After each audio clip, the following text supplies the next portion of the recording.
Cloud. Perfect. It's told me recording's in progress, so hopefully it will. Anyway, good evening, everybody. Firstly, I'd like to acknowledge that we live and bird in the ancestral lands of the Mi'kmaq people, and for this we give thanks. A couple of items to pass on for you. The Bird Society is looking for a new treasurer. It would involve 1 to 2 hours per month, plus probably 8 Zoom calls a year. You will be joining the board and helping us to shape the NSBS for the future. If you have any questions about this, please get in touch with myself. I'm also pleased to inform you we have relaunched our Instagram page, so check out at NS Bird Society for full details and content. We are again sponsoring the Children's Christmas Bird Count at 7 locations around the province and associated with Young Naturalists Club of Nova Scotia. So we're really pleased for that, because at the end of the day, the younger people are the future of our interest and our passion. And it really does help with our sponsorship of that. I'm very thrilled to announce that the applications are open again for the 2025-26 A&A McLaren Scholarship, and there are full details on our society webpage. Application details, etc., etc. That's enough of me chatting away.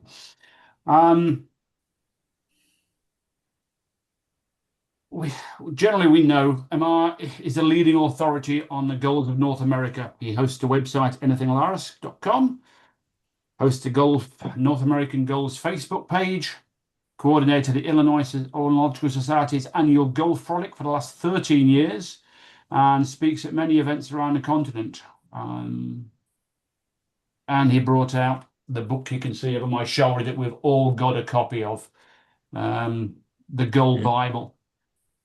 And at the risk of being flippant in my sense of humor, if you thought warblers could be a bit tricky with identification and plumage, they got nothing on gulls. They can be very confusing, but Gull ID is bolstered by learning some basic concepts of molt and plumage. These are topics often ignored by many, and I'll illustrate how molt and plumage have a one-to-one correspondence and how knowing this can help us gain a baseline when approaching various age groups in gulls. Another focus of this talk will be separating our regularly occurring winter gulls, including subadult plumages, and mentioned the rare but expected vagrants that we all hope to find, and sometimes some of us do. There's a certain gull from a long way away in Nova Scotia a few years ago I'm hinting about there. Anyway, over to you, Amar. Go for it. Oh, and please can everybody make sure they are muted. Thank you, Tony. I appreciate it. I hope my screen is showing well. If I could just get an okay, and I'll go ahead and get started. Everything looks good there? Fantastic. Thank you. So welcome, everybody. This is Thanksgiving Day for us here in the States.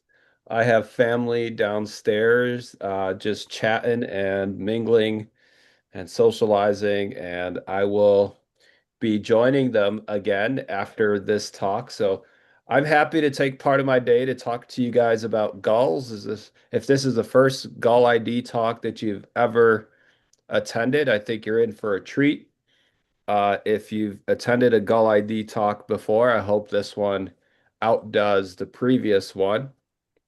This is a great time of the year to be thinking about gulls, particularly large gulls. And when we say large gulls, we mean the white-headed gulls, the Laris species, things like herring gulls and Iceland and glaucus and the blackback gulls. So I'll talk about those species as well as some of the more petite 2-year small tern-like gulls. This talk is not only going to mention some of the ID features that you should be looking for when identifying gulls, but also just how to approach gulls, how to approach them in general. Gulls have kind of this interesting place in the birding world where you have some people that are very obsessed with them, other people who are religiously against thinking about gulls and trying to identify gulls, some people who've quit on gull identification, newcomers who are intrigued by this whole intimidating topic. I think what's important to realize with gulls is that there is a lexicon, there is a set of terms, a set of words that make it a lot easier to read the literature, to follow conversations and discussions and identification questions. And so I'll talk about some of those topics too, like what is a mirror? What is a window? What is a P6 and what is a alternate plumage? And so I'm going to touch on some of those topics because I think it's very important when you're trying to access gulls. If you're trying to approach gulls without knowing these topics, it could be confounding and just more confusing than it needs to be. So I hope by the end of this talk, you'll have a better baseline, a better understanding of some of the terms and some of the approaches to gull identification. So I'll start with this cover slide here, this interesting looking, what looks like a first year bird. This actually happens to be a juvenile. And unlike most gulls leave the nest with brown mottled plumages. However, this gull, which is a true seabird, which is a pelagic gull, leaves the nest with a gray back. This taxon and one other close relative are the only gulls in the world that fledge with gray adult-like scapulars. And this is a black-legged kittiwake. This is the most abundant gull in the world. There's something like 14 million black-legged kittiwakes in the world. This is a cliff nesting species. You guys in Nova Scotia probably see them much more frequently than people in the interior, simply because kittiwakes don't belong in the interior. Usually when we see them on the Great Lakes, they're juveniles like this, waifs that get blown in by storms, and some of them don't make it out. This particular bird was found in Chicago. This individual here, I photographed this bird from probably 15 feet away. It lingered on the Chicago lakefront for about 4 months before we eventually picked it up, and it ended up perishing that night. And so we now have it at the Chicago Field Museum in a collection there. And I get to see this individual as a specimen every year, a couple of times actually. My point in sharing that story is that we know for a fact that when kittiwakes and more northern Arctic gulls like ivory gull and Ross's gull come down to a certain latitude in the interior, it's usually not good news. It's usually the bird is here and probably isn't finding food that it needs to sustain itself. Of course, there's food, but usually not the right food for these Arctic dwelling species. I like kittiwakes so much that we decided to go with a black-legged kittiwake for the cover of the Gull Guide. This bird is a different individual that was photographed on Lake Michigan. There are a number of small gull species that have similar back patterns, similar wing patterns and tail patterns. I'll discuss the differences in those. I think they're pretty neat, especially when you have them in flight from a distance. And what are some of the key features that we would be looking at in these smaller gulls? I'll discuss some of those ID points.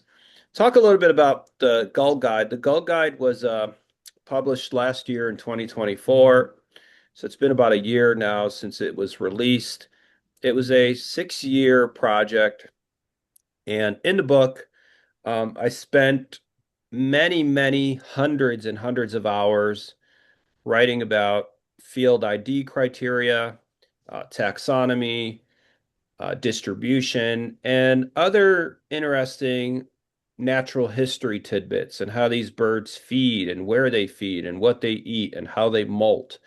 And so if you don't have the Gull Guide, I think it's a very useful resource. And I know I'm biased in saying this, but I think it is the greatest resource you can have on gulls of North America. And so I'll stop going on about that now. All right. So when you approach gulls, I think many gulls, just by looking at their face and their bill, can be narrowed down to groups. And so something like 2B, 2B is a Bonaparte's gull. That should immediately pop and look different than most other birds in this collage. 2B and 3C look a lot alike. So 2B is a Bonaparte's. It has an all-black bill. And what is 3C? 3C is a black-headed gull. So these are small tern-like gulls. They have pointy bills. They have small, petite bodies overall. They behave much different than your terrestrial, larger, white-headed gulls. But then you get something intermediate like 2C. 2C looks like it has a blockier head. It has a droopier, longer, thicker bill, and that's a laughing gull. So I hope just from these headshots, you have some impression of, am I working with a small tern-like gull like Bonaparte's, something intermediate in size like a laughing gull, or something even bigger like a ring-billed gull in 2A? Not sure what the distribution of ring-billed gull is around your province. It happens to be my most common gull, and I know ring-billed gull probably better than any other species. Ring-billed gull never shows red on the bill. That's a constant. There's never been a ring-billed gull found with red on the bill. And if you ever do see a ring-billed with red on the bill, it probably suggests some hybridization or integration with one of its closer relatives, like a California gull or a um, common gull or lesser blackback gull. So these hybrids present themselves without warning. Some of them are very rare and conjectural, but there are some real hybrids that you guys should be aware of. And I'm going to talk about things like lesser blackback herring hybrids and glaucous herring hybrids, probably your two most expected hybrids in Nova Scotia. But before I leave this slide, I want to point out the usefulness in not just eye color. When you look at white-headed gulls, you take something like 3A right here in the center of this page, and that's a herring gull. They have kind of this nondescript face, but very pale yellow eye as an adult. Not to be confused with the lesser blackback next to it. Lesser blackbacks in non-breeding plumage or basic plumage typically show finer, denser head streaking, and they very often will show more red on this gony spot. So the gony spot, if you're not familiar with this term, is the red spot that these birds have on their bill tip. And so for many decades, it was suggested that that red spot is there for the chicks to peck at during nesting season. And pecking at this red spot would stimulate some type of reaction from the adults to have them regurgitate food for the young. We're not so sure that's true. At least we're not so sure that's the only function of the red spot. There's studies that have been done in Europe in the last 10, 15 years that suggest these red spots are actually under strong sexual selection. And so the larger and the brighter these red spots are in the breeding season, the more likely that adult is more fit, the more likely they will have a larger, more successful brood. And so there is data to back that up that these spots suggest condition and fitness in some individuals.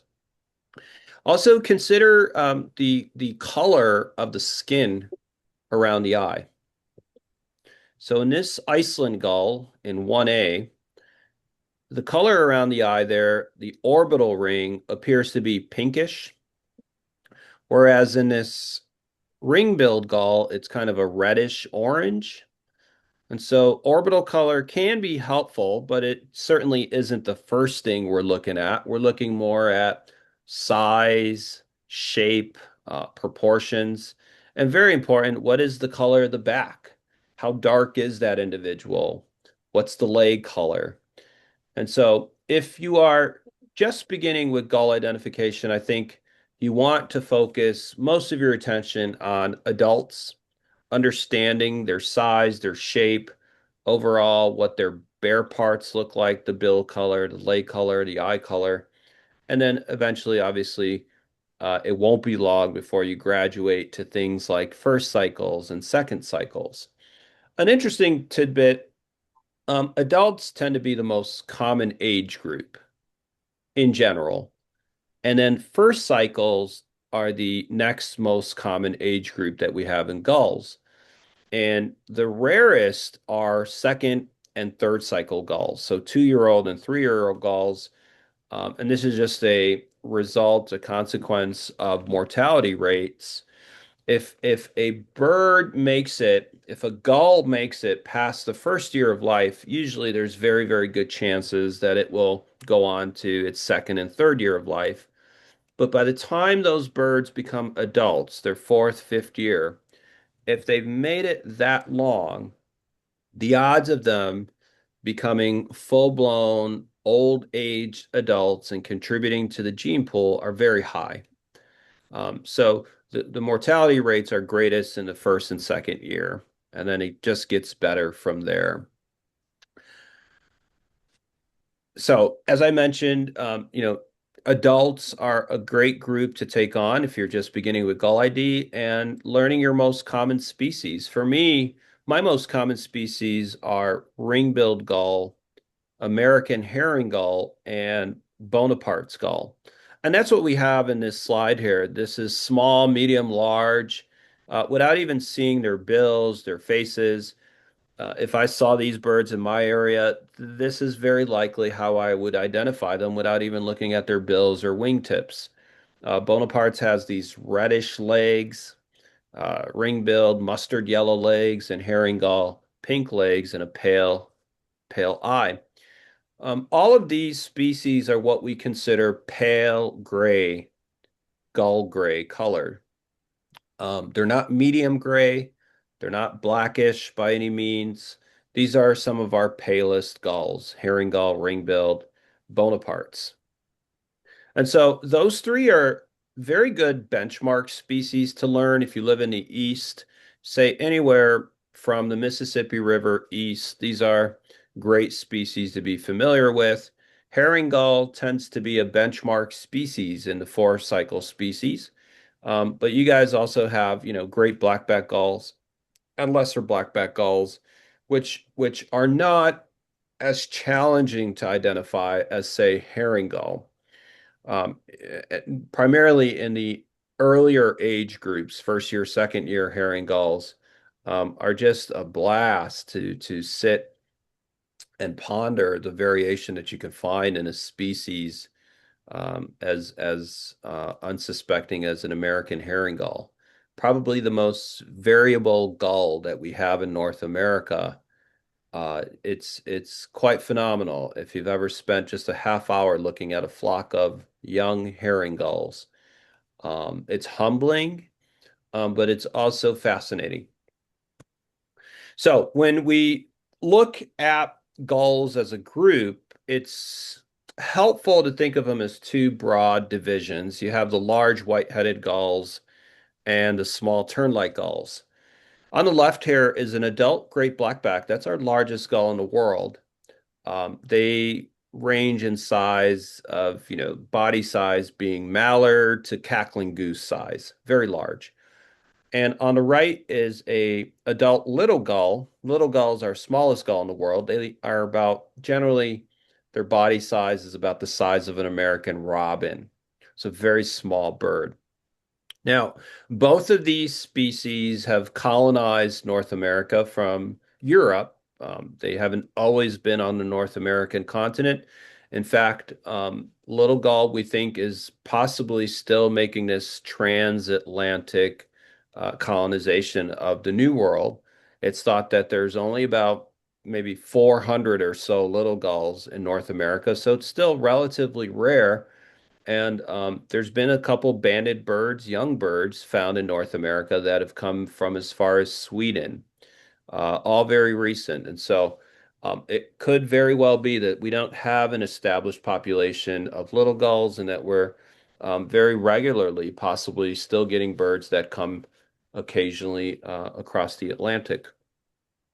Among these small tern-like gulls, Bonaparte's, I mentioned, is the benchmark for small tern-like gulls, and that's what you're seeing in this slide here. Notice the M pattern on the back. This is what we call a carpal bar or ulnar bar. A good field mark with young Bonaparte's gulls is that they have a black trailing edge from the body all the way to the wingtip. And so only one other expected gull in your region would look like this, and that's black-headed gull. Black-headed gull would have more of a dilute pattern to the carpal bar. They very often have a bicolored bill. And so there are some differences, especially in the underwing. If you have spent any time thinking about black-headed gulls, it is for sure the rarer of the two. But you guys probably could see them with some regularity, with some effort. Among these small tern-like gulls, you have Sabin's gull or Sabine's or Sabine's gull.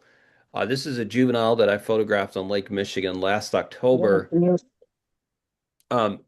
Just a shocking pattern when you see this wing. They're very tern-like. These birds are often found with Arctic terns and common terns. This gull has the longest migration of any gull in the world. And so here's an adult Sabin's gull here. Compare that to this juvenile Sabin's. One of the differences, obviously, is adults lose their tail bands, adults take on gray backs, and then, of course, the head pattern is incredible to see that yellow bill tip and the red orbital ring contrasting against that charcoal gray hood. So among these small tern-like gulls, they're very cute, nimble. They don't present many identification challenges, and I'm sure to see any one of these on any day of the year is a good day, especially Ross's and ivory gull, which are very, very rare just about anywhere in the world.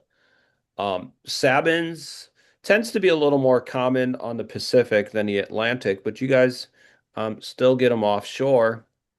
Little gull is here. This is our little gull with the black on the underside of the far wing. Little gull doesn't have any color around the eye that you can discern.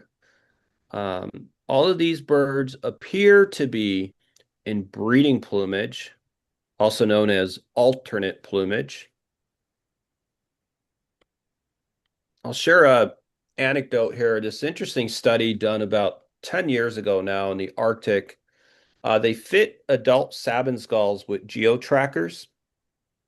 And we know Sabin's gulls migrate south of the equator, well south of the equator. And they go on this annual journey where they spend most of the winter, the northern winter, out on the ocean. So they fit these two adults, a breeding mated pair with geo-trackers, and found that the female wintered in one ocean and the male wintered in the other ocean. These birds came back the next spring. They regrouped and nested in the same colony.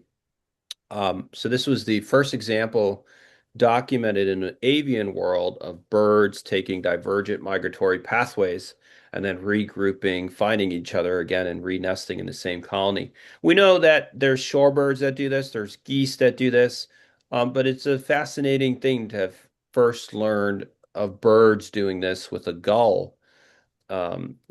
If you think about this migration, the amount of kilometers that these birds put in annually to get from the non-breeding grounds to the breeding grounds, it's an incredible journey. And Sabin's gull is right there, right behind Arctic tern in the length of its migration. So I mentioned there aren't many identification challenges with these smaller tern-like gulls. They're fun to watch, but typically you don't find people debating their IDs online or having a bird go unidentified for too long. There are some diagnostic features in most of them that you can often pin. For example, this adult little gull with the black underwing. But that's an age-related field mark. In gulls, almost every field mark is age specific. So if you look just about 4 birds to the left here, there's another little gull, a first cycle. So most of these birds in the slide are Bonapartes, adults, but there is a first cycle little gull, and I'm sure you're onto it right here in the center. Notice this individual with the black cap and the black showing on the secondaries. We're talking right here. This black on the secondaries and the black cap is a little more exaggerated than what you would find on Bonapartes. And so it's fun to think about, when you learn a set of ID features for one age group, you move on to another age group and you learn their ID criteria. So we won't go on too long about these small tern-like gulls, but I think if you are going to see these birds and be confused about their identification at any instant, it's probably going to be when they're in flight at a distance. Start with B in the middle here. That's a Bonaparte's gull. Notice the black on the trailing edge goes from the body all the way to the wingtip. So this black is pretty obvious in flight, and that's 99% of the time going to be a Bonaparte's, if not a black-headed gull. Now, little gull is A. They tend to have the most prominent carpal bars. So the wing often shows this very thick black ulnar bar across the upper wing coverts. And the black on the secondaries tends to be variable with little gull. There could be a little bit of black here, there could be more or less. But if you have little gull with other species, usually you'll notice their flight is a lot more fluttery and they're smaller bodied in general. They just look, even from a distance, they look noticeably smaller usually than everything else around them. Kittiwakes, I guess the most important field mark is that they don't show any black on the trailing edge. It's just a snow white trailing edge. And they also are larger than Bonapartes. And they usually show this more prominent hind collar. Right? What's one of the most useful features on kittiwakes is that their hind collar tends to persist through the non-breeding season. So you get around, I don't know, March, maybe April, that hind collar will start to diminish, but you still have other features on that bird. It has a white trailing edge, for instance, and a bigger body. So let's think about these two small tern-like gulls. One of them is little, and one of them is Bonaparte's gull. It's pretty clear to me the Bonaparte's is on the left with the black trailing edge, and the little gull has a more prominent carpal bar across the upper wing. What's interesting is both of these birds are first cycles, meaning they're still holding on to their first set of flight feathers. So this little gull has juvenile or first basic secondaries, and it has juvenile or first basic primaries. And so does this Bonaparte's. And so we call these birds first cycles. Right around April, May, we'll notice these birds are replacing the flight feathers. When we notice that molt taking place, we refer to them as second cycles, meaning they've begun their second molt cycle. And that's all a cycle is. It's a time period from one complete molt to the next complete molt. And with gulls, we define their complete molt as a pre-basic molt. I'll talk more about that if that's confusing for you. I'll clarify this molt cycle, okay? But do know that a molt cycle is a time period that's defined from one complete molt to the next complete molt. A quiz bird. Consider the trailing edge. It's all black and it has a black tail band. This is a no problem Bonaparte skull. So black-headed gull at this age would have black on the underside of the primaries here. I hope you guys can see my laser. I'm assuming you can see my laser. Okay, so black-headed gull would show black on the underside of these primaries here. That's generally the best way to tell them apart if you're unsure. I see a pretty prominent hind collar on this individual here. This looks like a good kittiwake, a black-legged kittiwake. I don't see any black on the trailing edge of the wing here. And the hind collar is pretty thick. It looks like a pretty typical black-legged kittiwake. Now, you should know that about 1 in 20 of these black-legged kittiwake juveniles don't show black legs. And the first time I learned this the hard way in Alaska. I was looking at a group of black-legged kittiwakes, and there was one with very vivid orange-brown legs. And I thought for sure maybe I'd hit the jackpot with a red-legged kittiwake, but I was definitely on the wrong track with that bird. It turns out 1 in 20-ish, about that roughly, young black-legged kittiwakes have these brownish, orangey legs. And so this is a good demonstration of that here. Okay.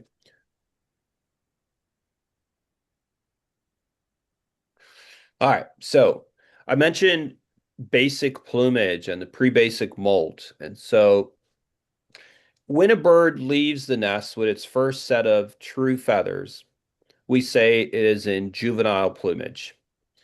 And that juvenile plumage has been equated to what's known as the first basic plumage. So this terminology comes from a system that was created by a couple of ornithologists, Humphrey and Parks, in the 1950s and 1960s. And the system has been revised a couple times now by modern ornithologists, but it is the preferred system that ornithologists use. And it's basically, no pun intended, a very simple system where juvenile plumage is the first basic plumage. And once flight feather molt begins and a complete molt ensues, we say the bird has entered its second pre-basic molt.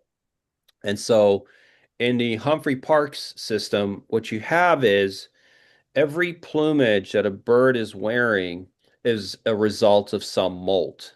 And so there is this one-to-one correspondence. Whenever we're looking at a bird in a certain plumage, we ask, what's the molt that resulted in this plumage? And so pre-basic molts, the complete molts in gulls, result in basic plumage. And pre-alternate molts result in alternate plumage. So really fast here, sorry to skip ahead, but I want to show this right here. You're familiar with the hooded gulls, things like Bonapartes and Franklins and Laughing, black-headed gull. The default mode for these birds as young birds is to not have a hood, and those birds are in basic plumage. And so in time, that basic plumage is replaced with an alternate plumage. Now, most birders naturally would call the bird on the right breeding plumage and the bird on the left non-breeding plumage, and that's perfectly fine. However, with gulls, when you consider the fact that there's 1-year-olds, 2-year-olds, 3-year-olds, even 4-year-olds that may not be breeding early in life, we still need a name for those plumages. And so it is a very good system to use with gulls where you have first basic, second basic, third basic, first alternate, second alternate, third alternate. And most birders who are interested in molt and plumage find this really fascinating and not a very difficult system to learn once you know what it is you're looking for. So for the time being, if you can just associate this first plumage known as juvenile plumage with first basic plumage, and any plumage that comes after resulting in a molt that in gulls is known as the pre-alternate molt. All right. So the other thing I want to emphasize in this slide is various feather tracks. And so with gulls, we kind of have our own lexicon where we'll get sometimes into the weeds and start talking about different parts of a certain feather. But here, broadly speaking, you should know that the back feathers, at least what sits over the back, are known as scapulars. And these scapulars are usually the first group of feathers that we see active molt in. A lot of times these are weaker feathers. They're grown rapidly in the nest, and then they're replaced usually with earnest. The wing panel is made up of wing coverts or wing coverts. The longest coverts are the greater coverts, and then we have median coverts and lesser coverts. When you see the open wing of a bird, it makes so much sense why birds need these coverts. If these coverts weren't there, the bases of the flight feathers would just be exposed shafts. And so it makes so much sense that to have efficient flight, these coverts are needed to streamline the wing and to protect the bases of the flight feathers. In younger gulls, the tertials are often pretty important. There's some patterns that we find in the tertials in certain species that we don't find in other species. Also important is what's happening with the tail. So this little square region here is very important when we look at 1-year-old and 2-year-old gulls. Also, what's happening in the vent region and the undertail coverts. There are different patterns that we expect with different species. And so when you're reading through the gull literature, trying to separate a first cycle lesser blackback, for example, from an American herring, some of the features you would use is, the tail pattern and the vent region. This does happen to be a juvenile lesser blackback gull, by the way, if you were wondering. It is not an American herring gull. Generally speaking, American herring gulls don't show this white vent region like this. Certainly not when they're in fresh juvenile plumage. They tend to be more chocolatey brown on the belly and the vent region.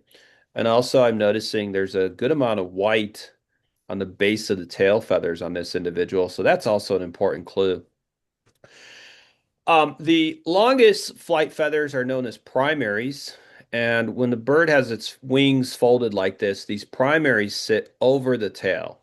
So these longest flight feathers, P6, primary 7, primary 8, primary 9, and even the tip to primary 10, not so useful in young birds. Most of them are brownish black. But when you get into adult gulls, those patterns that you find from P6 to P10 are usually the crux of large gull identification. I'll show you some wingtip patterns on different gulls in just a few minutes. But before I leave this slide, because there is going to be a quiz on this slide, before I leave this slide, I also want to mention the underside of the far wing here. This is often very helpful for things like Iceland gulls and glaucous wing gulls.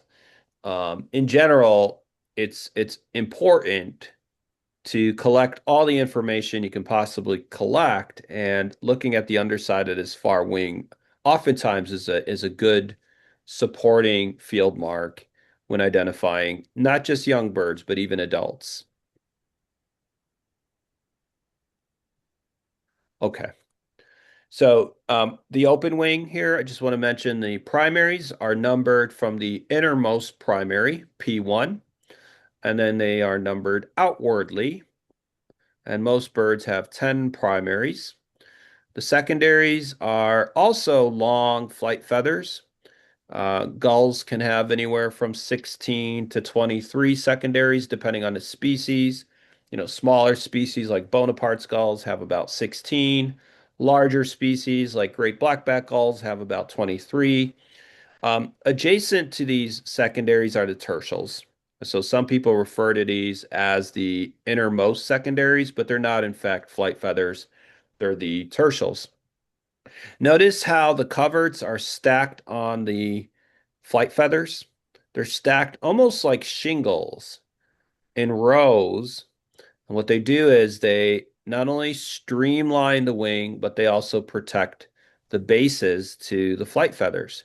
So I want you to use your imagination here. If you can imagine one of these secondaries, like this one, for example, it has its shaft originating all the way here at this arm bone. And so this is a long feather.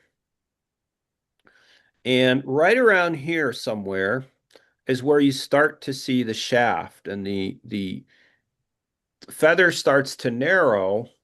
And without these coverts, you would have all of these gaps between the feather shafts. And it would be impossible for these birds to fly without those coverts. And so the coverts, once again, not only streamline the wing, but they protect the bases to those flight feathers. All right, let's give a little quiz here.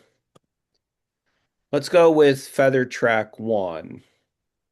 Those are primaries. What about 4?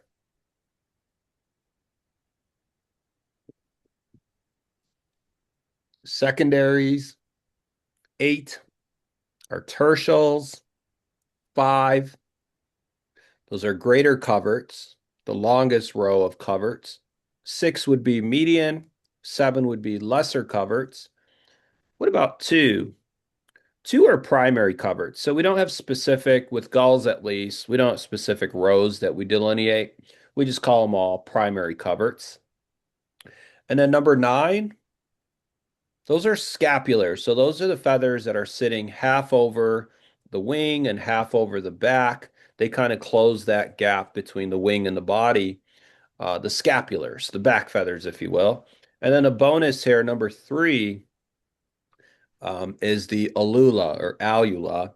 This is the so-called rudder or thumb, if you will, that birds use when slowing down and when churning, the alula. All right, so I'm going to spend about 5 minutes talking about some terminology that you may have heard in passing, some stuff that you may have learned in some literature at some point. But the word mirror is unique to gulls. I don't think it's used with any other group of birds. What is a mirror? You've probably heard it when reading about gulls. So mirrors are these white subterminal spots. And so on this 10th primary, we have a P10 mirror. And even on the 9th primary, I see a P9 mirror. And so some gulls species don't show mirrors ever. Some only show it in their 3rd cycle and 4th cycle. And generally speaking, American gulls will usually, if they do show mirrors, have one on P9 or P10 or just P10. There is one European species that somewhat regularly shows a mirror on the 8th primary. And you guys would probably want to know this because you get this species with some regularity. It is common gull. So the European common gull will somewhat regularly show a P8 mirror. So why is that important? When we look at large white-headed gulls, usually the wingtip pattern is revealing information. How much black is on the inner web of P9? How thick is the band on P6? So these kind of questions, when you get into Gull ID, are important questions.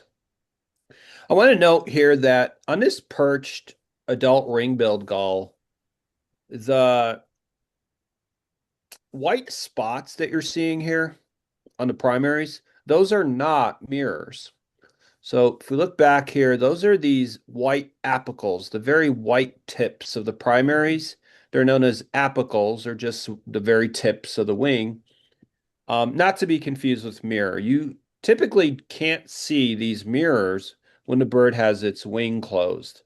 But if you look very closely, remember I mentioned looking at the underside of the far wing, I can see this individual's mirror, or at least hints of it. I get some glimpse of how big or how small this mirror is. Now, would I ever need to look at the wingtip of this bird to identify it? I don't want to overcomplicate this. This is a pretty obvious ring-billed gull. It looks like it's in alternate plumage, which you can equate with breeding plumage if you'd like. Doesn't have any black streaking on the head, but it also looks to be in breeding condition, meaning the bare parts, the legs and the bill and the orbital ring around the eye, look very vivid in color. And so if you ask me what time of year do you think this photo was taken, my guess would be probably April, May, because that's when these bare parts, at least in the northern hemisphere, tend to be their brightest. And so we know that once they get around halfway through the breeding season, the colors on these bare parts start to fade. They start to change. They start to go through these hormonal events where they invest energy in different parts of their bodies, and the color on the bare parts isn't a priority after about halfway through the breeding season. So at this time of year, November, December, most gulls are in non-breeding condition. You shouldn't really be noticing very bright yellow bills or bright colored legs. And of course, it varies individually, but as a whole, most large white-headed gulls at this time of year are not expected to be in breeding condition. All right, so we have on the top a laughing gull, and laughing gull is a medium gray. They're not pale gray. Notice there's no mirror. Laughing gulls don't show mirrors. Their closest relative, Franklin's gulls, do show mirrors. Okay. In the middle is an American herring gull. That one is from the Great Lakes. It's showing a mirror on P10, just a single mirror on P10. And the bottom plate, I'm seeing two mirrors, one on P10 and a very small one on P9. This happens to be a Thayer's gull. And so if you asked me or anyone who's experienced at looking at these wingtips, is there a big difference between the wingtip on the bottom plate and the middle plate? Yes, these are radically different wingtips. If you notice, for example, P8 here, the eighth primary, let me zoom out so you guys can make sure you're looking at the right primary. If you look at P8 here versus this P8, here we say this individual is showing a lot of gray, a long gray tongue. And so, not to get into the weeds here, folks, but I think this is helpful if you're going to be reading some ID literature. This is what we refer to as a long gray tongue. And so this bird here is not showing that long gray tongue. It's predominantly black. Even on the ninth primary here, it looks like it's predominantly black, whereas this bird on the ninth primary is also showing a good amount of gray. So we look at these things from the upper side, from the underside, and they're often very interesting for people who like to examine these details.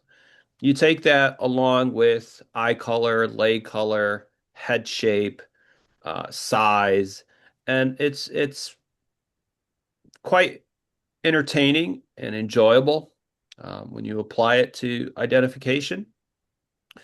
And with gulls, having these gregarious species that often congregate by the hundreds and thousands, part of the fun is just looking for the oddball that looks slightly different. And, when rare gulls are found, they're almost never found alone. Rare gulls are found almost always with common gulls, with the more expected gulls, right? Rare gulls find other gulls because they're leading them to a food source. And that's typically what happens is gulls will flock together because they are finding food together and feeding together.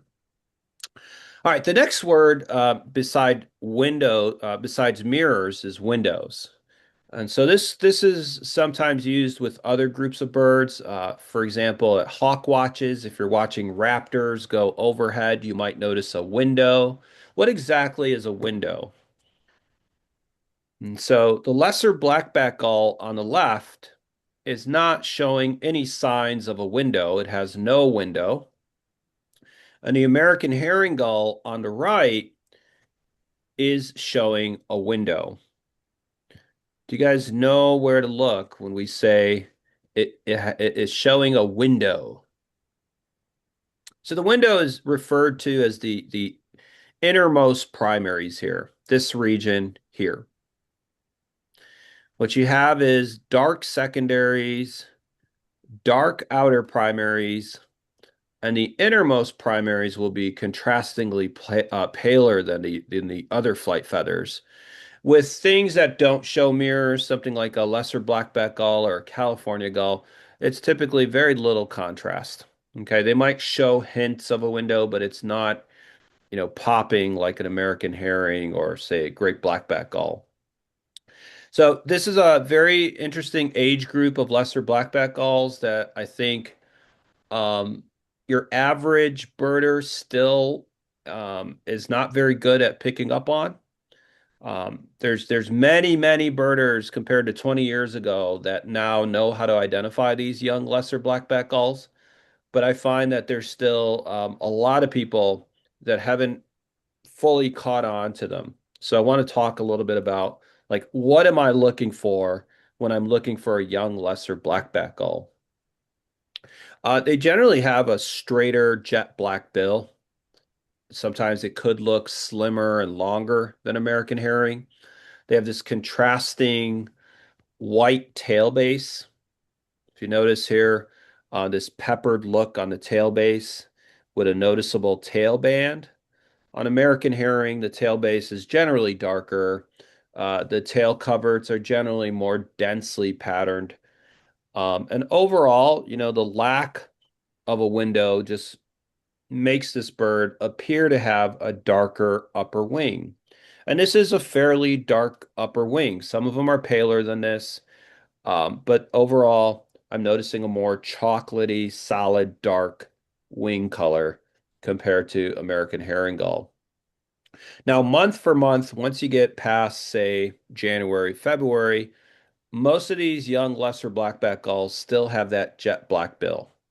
And a lot of American herring gulls by then will have already started to show a paling bill and a lot more molt in the body. Lesser blackback gull tends to molt a little more slowly in first cycle. If you had a perched bird, you'd notice white underparts more on these lesser blackbacks and more solid brown underparts on American herring gull.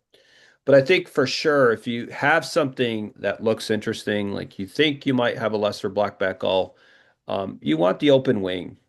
So if you're on any of these social media groups for bird identification, oftentimes with gulls, if you have a tricky bird, it's recommended that you at least study the open wing and take some notes, or you photograph the open wing, the open tail, and take some notes. Because oftentimes, especially from a distance, it's very hard to make out details on perched birds, and it's so much easier when you have an open wing to work with. I'll talk really quickly about hooded gulls. We only have two hooded gulls, really. It's Laughing and Franklin's gull. Bonaparte's gull, although it shows a black head, they're not considered hooded gulls. They're called the masked gulls. So what's the big difference? In Bonaparte's gull, they don't show white as adults. They don't show white on the trailing edge. It's a much smaller, paler gray bird. Bonapartes and black-headed gull are what we refer to as masked gulls as opposed to hooded gulls. But anyway, I'll go back to this Franklin's. You guys occasionally will get one or two that will stray over to your province. The white medial band here, that separates the gray from the black wingtip. That's something you'll never see in laughing gull. Laughing gull goes from black to gray. And so when the ID challenges are presented with these two, it's usually birds that are in flight, birds that are flying away. So if you can pick up on the wingtip or photograph the wingtip, that's usually all you need. Also notice month for month, Franklin's almost always shows more black on the head. Even in non-breeding plumage, they'll have this demarcated sharp line on the back of the hood. Whereas in laughing gull in basic plumage, it's more of a weak head pattern. And month for month, of course, Franklin's always shows bolder white eye crescents. And for trivia here, if you want to impress your birding friends, Franklin's gull is our only gull that shows gray on the tail. And so this gray wash that you're seeing on the upper tail here, this is not a photographic effect. That's a real thing there, okay? A lot of field guides have left that out. I think it's very, very interesting to pick up on. Many, many adult Franklins show this gray if you're looking for it. Okay, we've already talked about basic and alternate plumage. Alternate plumage, we generally, in the northern hemisphere, expect our gulls to be in alternate plumage from like late February, March, all the way through about July, August before they start molting again. There's this weird thing where in the middle of winter, our northern winter, some of these hooded gulls can have this accelerated molt and take on an alternate head pattern. This is Florida in January, where you can find thousands of laughing gulls. This individual here has a black hood in the middle of January, which isn't too rare, although it is shocking when you see it. There's a Franklin's and a laughing gull here. I think these are fun to separate. Again, Franklin's month for month has more black on the head and bolder white eye crescents. There are some average build differences. That would be the first thing that I would be looking for, but Franklin's does generally have a smaller bill. And if you guessed Franklin's for the right bird, that is indeed the Franklin's gull on the right and laughing gull on the left here. Now let us look at a Franklin's in flight. Notice that demarcated hood pattern, and this is with a ring-billed gull. I just want you to get an appreciation for the size difference and the gray coloration on the back. And so again, ring-billed is what we call a pale grayback species, and Franklin's is a medium gray. Looking at young birds, which is always fun.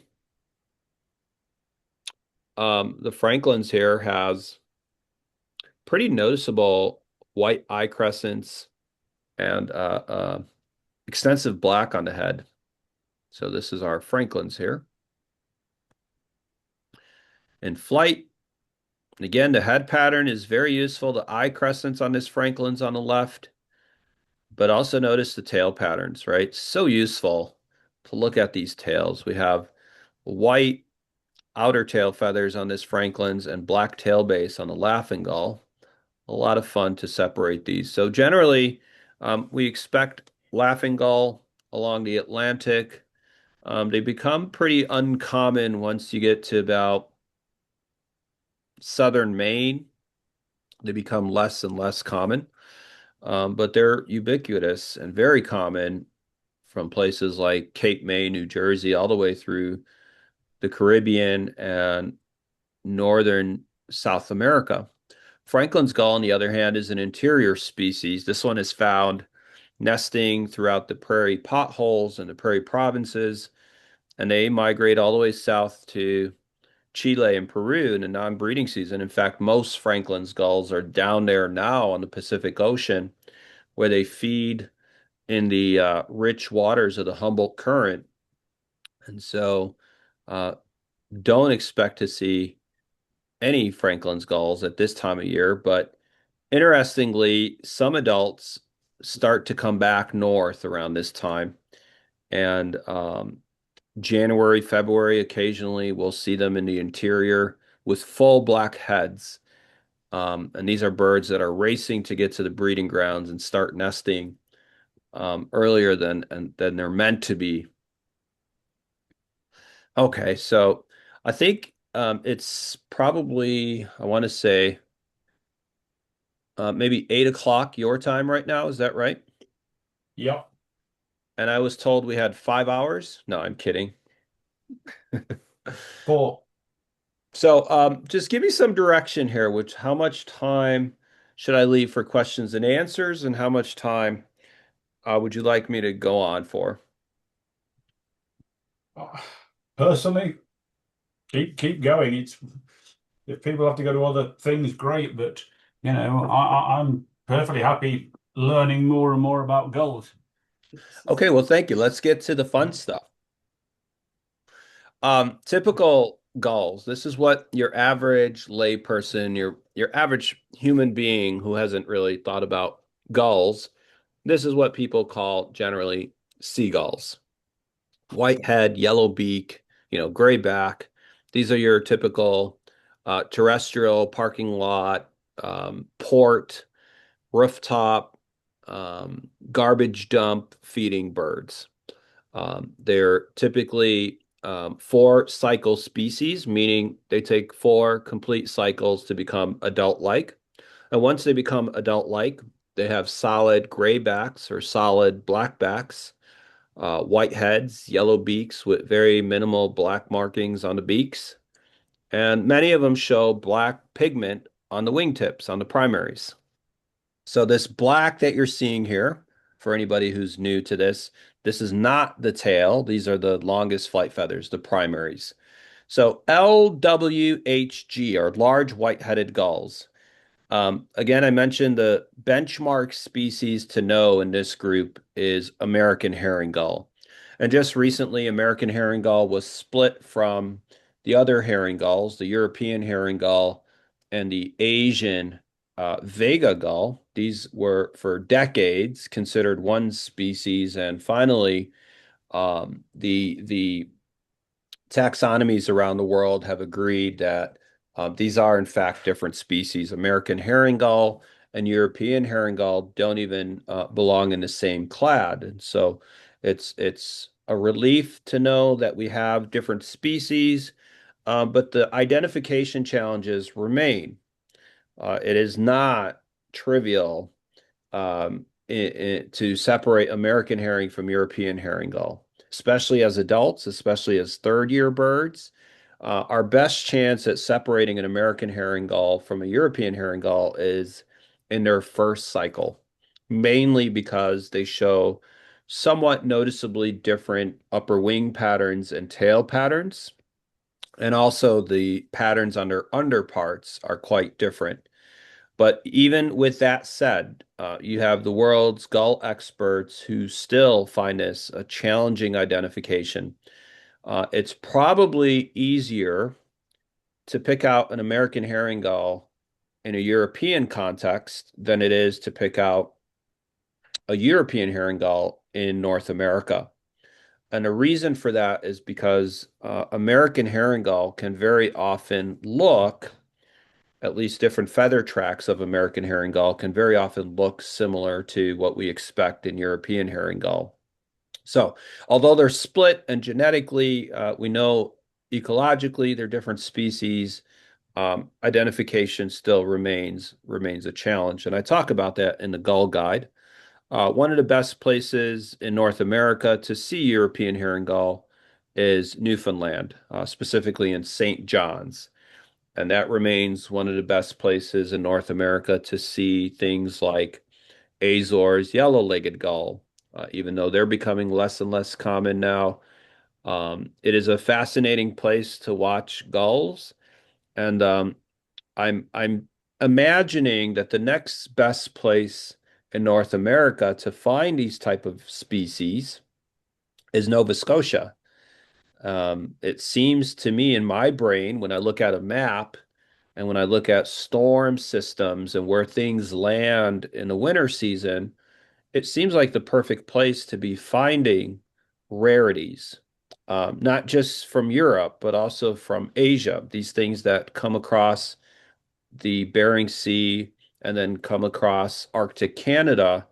You think about a bird on a wrong trajectory, it makes a lot of sense to go as far east before you hit another ocean, and for these birds to then backtrack and come back to land. And so the fact that there was a tamer gull found in Nova Scotia, which looks like probably the best tamer gull ever recorded in North America, is not surprising. I mean, it was a shock to learn that that bird was found in Nova Scotia and not someplace like California or Washington.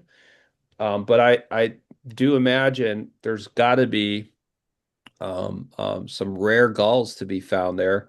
Not that you guys don't have the eyes for it or the numbers for it, but boy, it just seems like a great place to be searching for gulls. And so I hope this talk excites you and stimulates you to get out there this winter and look through every one of those gulls and look for these differences in eye color and gray backs. Um, there's some obvious things that pop, like the blackbacks and the white wingers. By the way, when we say white wingers, it's not just glaucous gull. The Iceland gulls are white wingers. And if you've ever been in Alaska or anywhere south of Alaska on the Pacific, we have glaucous winged. Glaucous winged is also a white winger. And so white winger is reserved for species that, as adults, when you look at the underside of the wingtip in flight, you notice very little pigment. And so you can take something like a dark Iceland gull, a Thayer's type, that shows very little pigment on the underside of the wingtip, and we'd refer to it as a white winger. There are some American herring gulls that have black pigment on the upper wing, but when you look at them from the underside of the wingtip, very often give this white winger appearance. So, loosely speaking, gull watchers use this, white winger or white wing type to just refer to an individual that's showing limited pigment on the wingtip. So in this shot here, most of what we're seeing are American herring gulls. That's for a different talk. American herring gulls is medium gray backs compared to the glaucous. Glaucous is brilliantly pale. This is our palest large white-headed gull. Okay, and so in comparison, American herring gull starts to look like a medium gray, but it really isn't. It's a pale gray. Glaucous is just a paler species, and it's a white winger indeed. It's the poster child of white wingers. Let's identify this blackback gull. It looks like it has a good amount of black on the bill tip, so I don't think this is a definitive adult. It's probably still growing its primaries. This doesn't look long enough to me. And I see a good amount of brown wash on the upper wing here.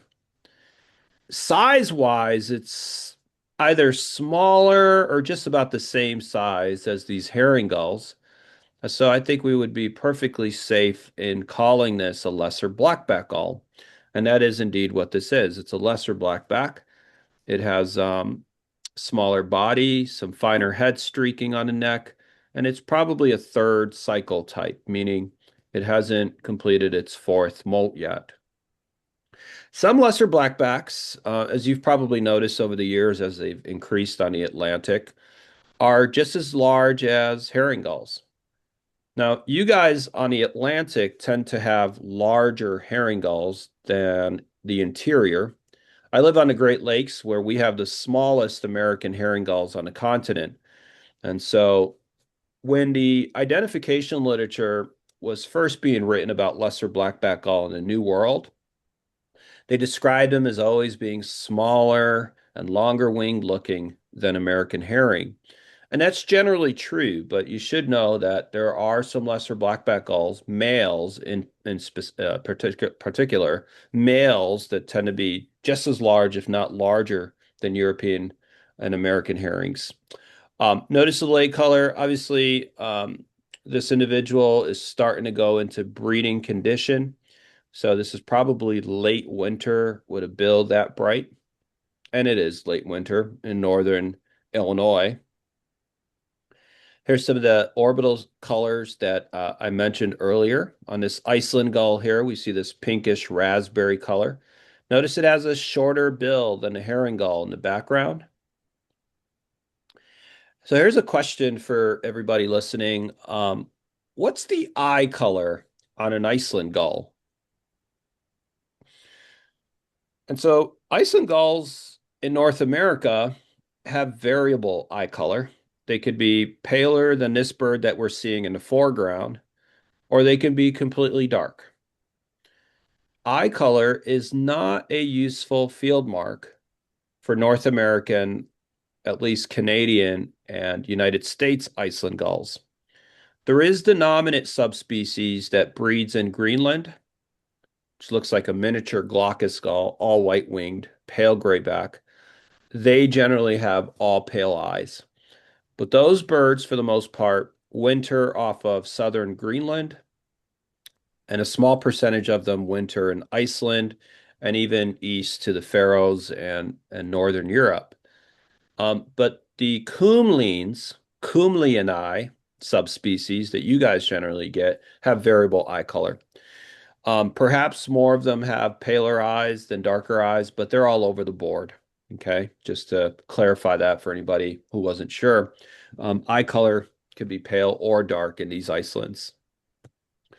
So I spent about 13 years going to different collections around North America and a few other museums in different countries. And I used this Kodak grayscale that was first used by Steve Howell to measure the gray backs on gulls. It's a very simple instrument. It measures from 0 to 19. If you've read the introduction to the Gull Guide, this is all in there. 0 would be something like ivory gull. This is the only gull in the world that's assigned a 0. Your great blackback gull is like 13, 14, 15. Okay. American herring ranges in the 4 to 5 range. Now, lesser blackback is an interesting one because it is the most variable colored large white-headed gull in the world. Some lesser blackbacks range from 8, 9, all the way to purportedly, 17, 18. So there's generally 3 races of lesser blackback gull. The ones we get in the United States and Canada, we expect them to be, in the 10, 11 range, somewhere in that neighborhood. So what I want to do, is give you guys a chance to use the grayscale. We have an American herring in the center. That one I think you guys know well. They're pale gray, pale eyes. I'll just give you a moment here to try to score the other birds, and then we'll talk about their identification.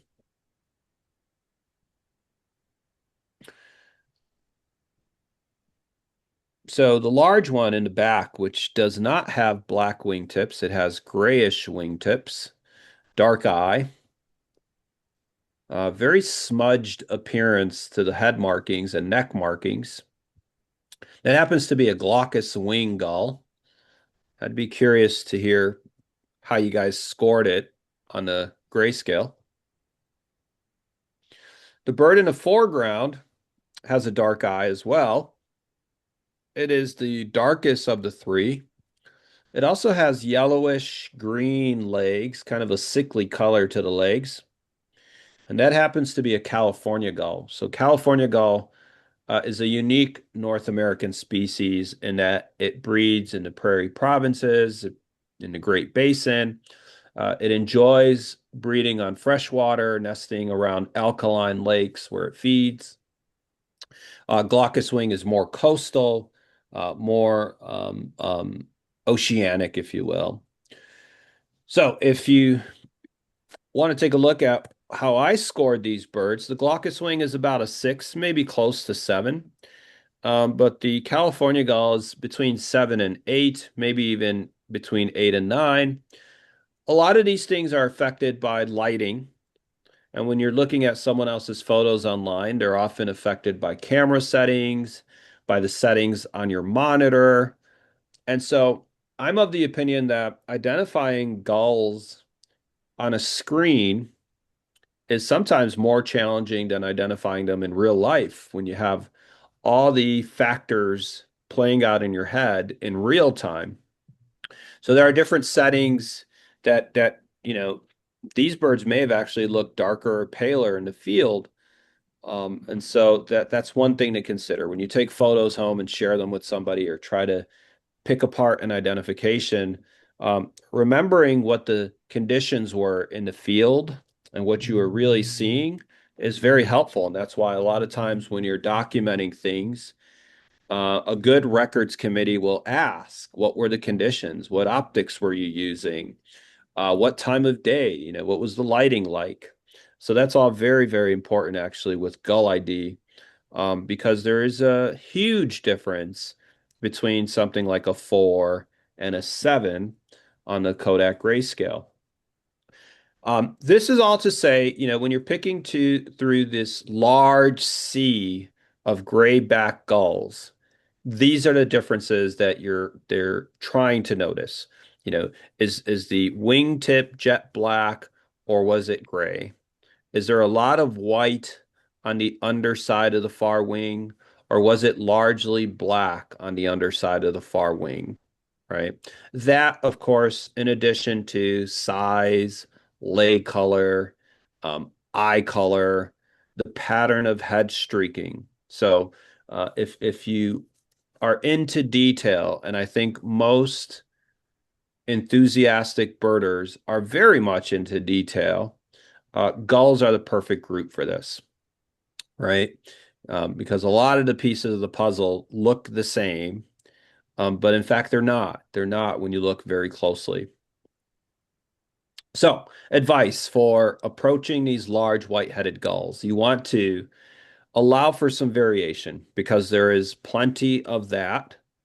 And then you also want to allow for variation and allow for more variation. And what I mean by that is when you learn a field mark for a certain age group in a certain species, you have to then ask, how variable is this field mark?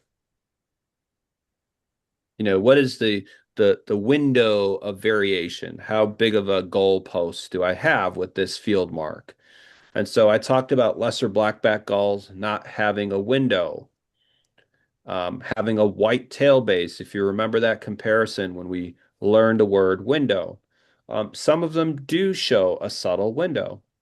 And so it's all a matter of using a collection of field marks and spending enough time in the field looking at your most common species and comparing it to the more uncommon things.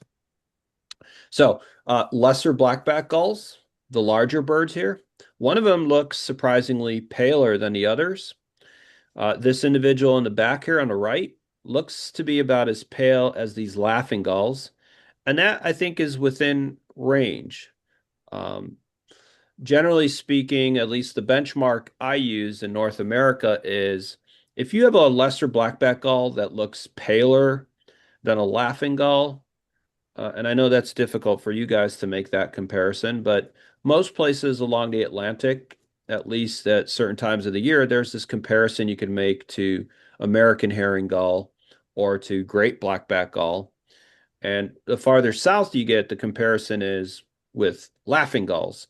If you have a lesser blackback that's paler than laughing gull, then immediately it starts to get flagged as a potential hybrid with American herring. Interestingly, the most common hybrid gull on the Atlantic now is American herring lesser blackback gull. And we've given this hybrid a name. It's now known as Appledore gull.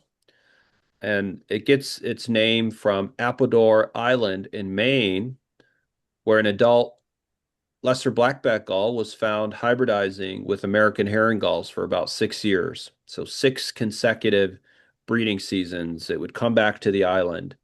and nest with an American herring gull, produce 2 or 3 chicks. And it did this. And it was very well documented. I was on the island one year, and the bird was banded, and it was found frequently up and down the Atlantic in Massachusetts, in the Carolinas, in Florida, and so were some of the hybrid chicks. So that hybrid event is over now. We don't know what happened with that adult lesser blackback, and the hybrids seem to have fallen off the map. But we know for a fact there's a lot of these presumed hybrid lesser blackback American herrings now that look subtly paler than this bird that you're seeing on the right. Their leg color very often can appear yellowish pink, kind of an orange tinge to the legs. And oftentimes they have this very herring gull-like look to the face. If you look at all of these lesser blackbacks, they have an interesting look, a distinct look to the head streaking, the amount of red on the bill. But the hybrids generally show less red on the bill and paler gray upper parts.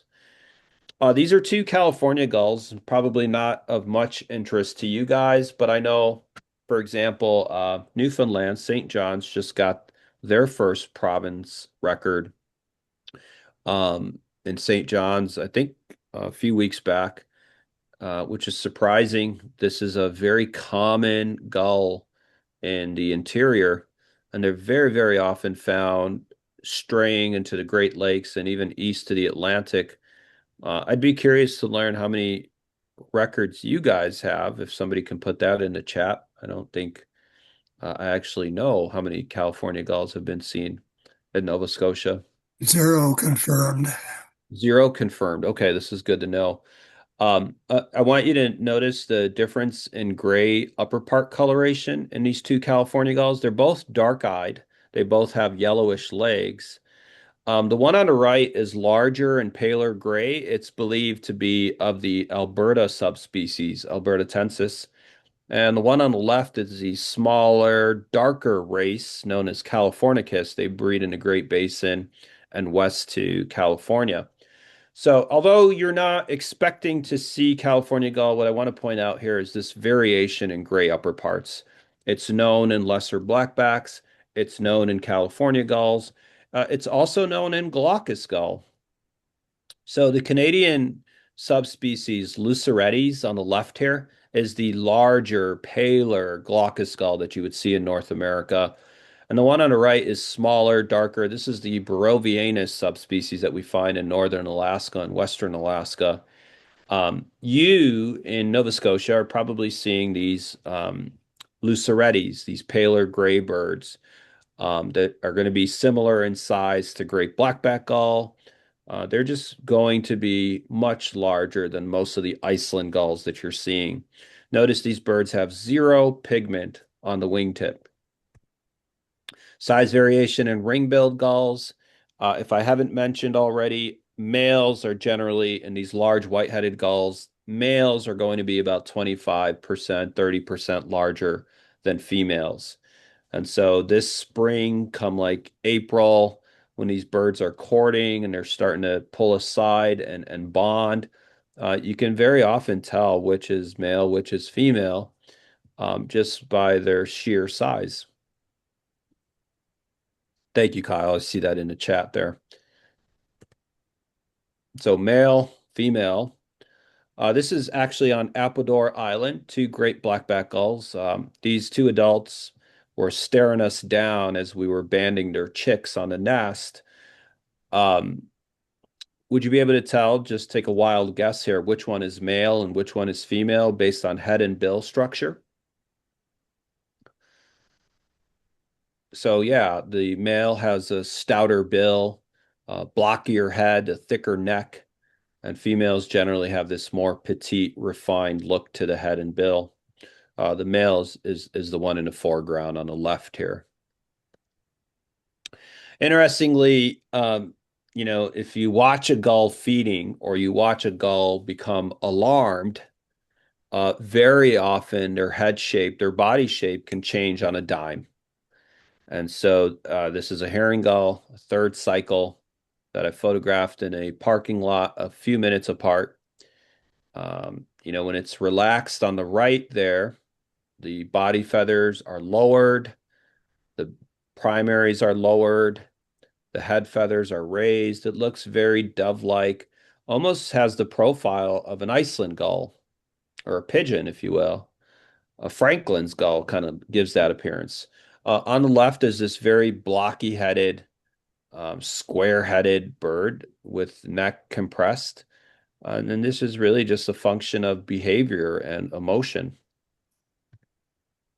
All right, glaucous gull in their first cycle, by the time we start seeing them at this time of year, they have these bicolored bills. If size doesn't give them away, their bill pattern should. So the Iceland gulls, the Kumleen's gulls that you guys see in first cycle really should not have this type of bill pattern. This bright pink bill base with sharply demarcated black tip is not generally something we expect in the majority of Iceland gulls. Okay, so size and bill pattern. If you're wondering what these other two are, this is an adult American herring, pale eye, pink legs, black wingtips. There's really no reason to suspect it's not an American herring. If you look at the underside of the far wing, there's a good amount of black there and a P10 mirror. So let me point that out here. A good amount of black here. Okay. So like an Iceland gull would be paler here, and it'd probably show a larger white mirror among some other things. The other bird, this brown job, this big brown job in the foreground is a first cycle American herring. Notice the vent region here. There's just a good amount of brown here in the vent region, solid, smooth brown, unlike a lesser blackback or even say something from the old world. There's some size variation in glaucous gulls. This is a glaucous gull that now appears to be just about the same size as this American herring gull. And so use the bill pattern here, this piggly kind of beady-eyed look. They tend to have shorter wing projections here than, say, Iceland gull.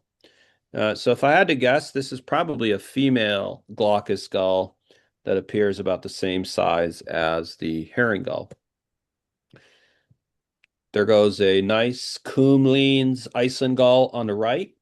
Notice they have, proportionally speaking, smaller bill, smaller head and body size compared to a glaucous gull, which is going to have a more beady eye and bicolored bill. I think I'm going to be ending here in just a moment or so, and then we can open it up to questions if you'd like.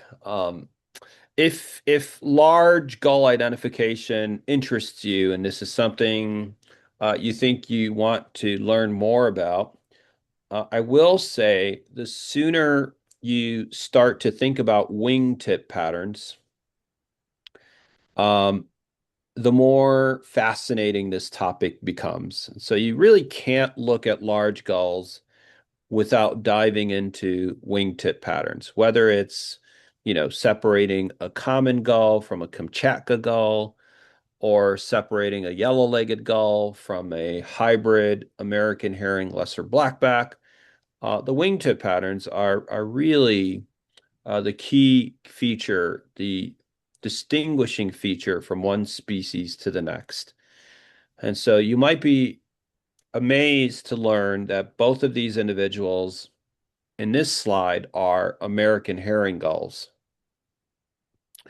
And it turns out there is some differences in American herring gulls across the continent. You guys on the Atlantic typically get American herring gulls which show more white in the wingtip and less black in the wingtip on average.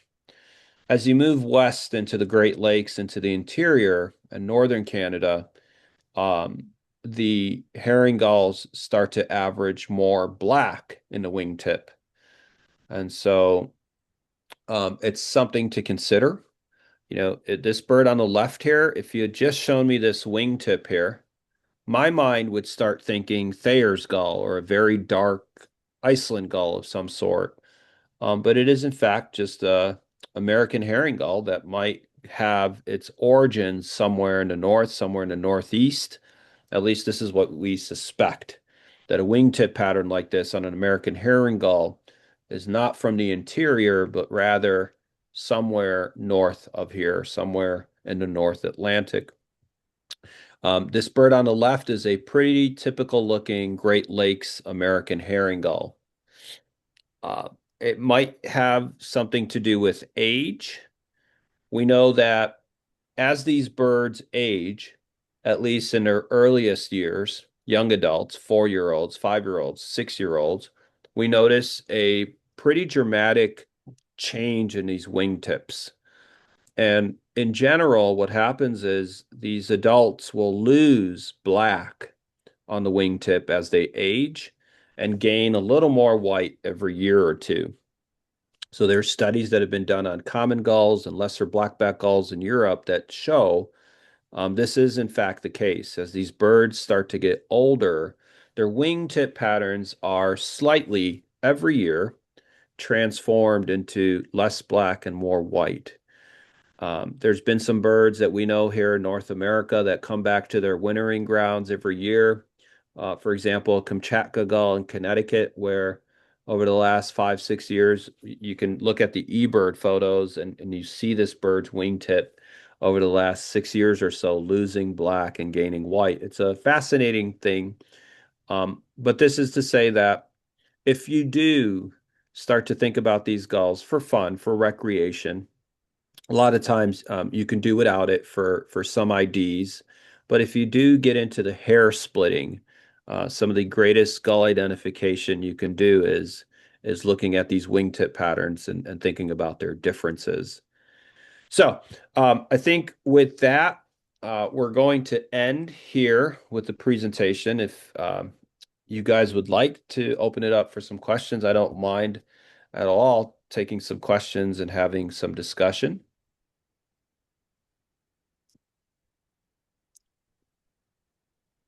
Okay, folks, you can either put questions in the chat or unmute yourself and fire away. I have a question. Yes. So I've noticed in the winter, when I check the gulls in the parking lot around Antigonish, a lot of the herring gulls are really small. So you've answered that question that they're probably from the interior where you're at.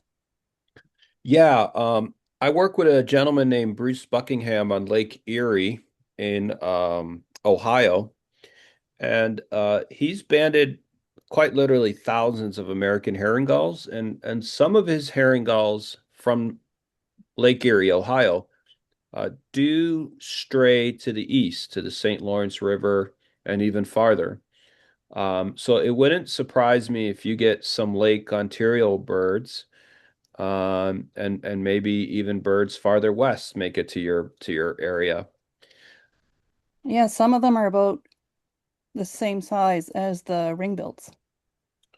Yeah, so take into consideration that if you have a small female from the interior, it could look dramatically smaller than some of the Atlantic coast herrings that you're seeing.